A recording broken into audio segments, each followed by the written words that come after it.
ربكم الذي خلقكم من نفس واحدة وخلق منها زوجها وبث منهما رجالا كثيرا ونساء واتقوا الله الذي تساءلون به والأرحام إن الله كان عليكم رقيبا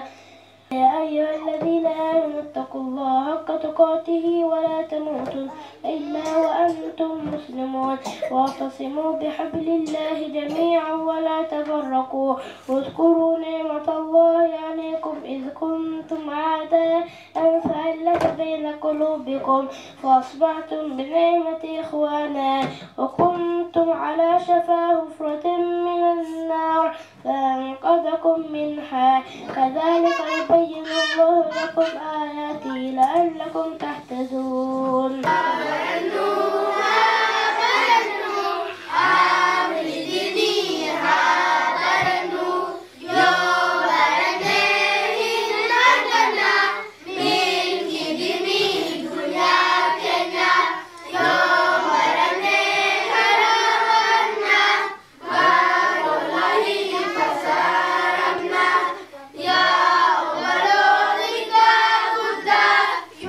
الحمد لله نحمده ونستعينه ونستغفره ونعوذ بالله من شرور أنفسنا ومن سيئات أعمالنا من يهد الله فلا مضل له ومن يضلل فلا هادي له وأشهد أن لا إله إلا الله وحده لا شريك له وأشهد أن محمدا عبده ورسوله يا أيها الذين آمنوا اتقوا الله حق تقاته ولا تموتن إلا وأنتم مسلمون يا أيها الناس اتقوا ربكم الذي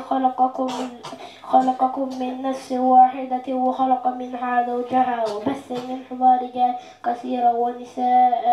واتقوا الله الذي تساءلون به والأرحام إن الله كان عليكم رقيبا يا أيها الذين آمنوا اتقوا الله حق تقاته يا أيها الذين آمنوا اتقوا الله وقولوا قولا سديدا يصلح لكم أعمالكم ويغفر لكم ذنوبكم ومن يطع الله ورسوله فقد فاز فوزا عظيما فإن أصدق الحديث كتاب الله وخير الهدي هدي محمد صلى الله عليه وسلم وشر الأمور محدثاتها كل محدثة بدعة وكل بدعة ضلالة وكل ضلالة في النار.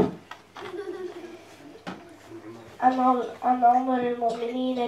عمر بن الخطاب رضي الله عنه قال سمعت رسول الله صلى الله عليه وسلم يقول إنما الأعمال بالنيات وإنما لكل امرئ ما نوى فمن كانت هجرته إلى الله ورسوله فهجرته إلى الله ورسوله ومن كان هجرته للدنيا يصيبها امرأة ينكح فهجرته إلى ما هاجر إليه.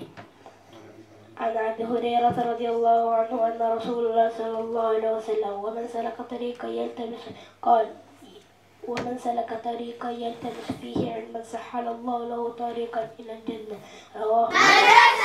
مدرستي أهديها تحية مدرستي